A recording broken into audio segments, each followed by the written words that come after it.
Третиот ден од великденските пости кај народот е познат уште и како Тримир, а него го викаат и женски празник.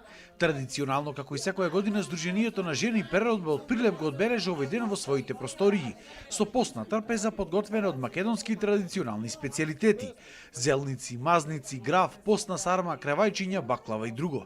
Според православната традиција, на почетокот на великденските пости, оние христијани кои што држат Тримир, ниту јадат, ниту пијат од понеделник до среда. Во средата одат на литургија каде се причестуваат, а потоа за прв пат после 3 дена конзумираат храна и вода. Денес малкумине го практикуваат ова.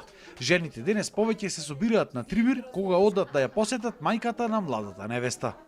Овој празник го условуваат како женски гости, зашто само женските престојуваат. Тие носат храна како подарок на жената која држела Тримир, како боза, портокали, локу, малва и други посебни работи.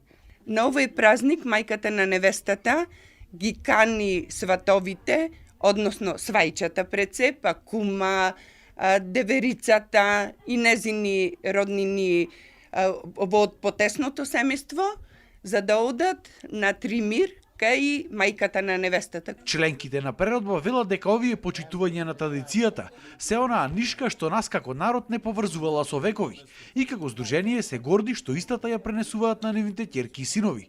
Токму поради овие нивни напори и плодна соработка цели 17 години со Сдруженијето Прилепски мечкари, кои што пред 3 дена го организираа карневалот Прочка, тие добија од нив и символична награда медал. Биге тоа е едно од повредните, а може и највредно здружение во општина Прилеп, која се задржа на одржување на традицијата на сите прилепски обичаи. Морам да нагласам дека Преродба пречекаа голем број на делегации од светот и Европа.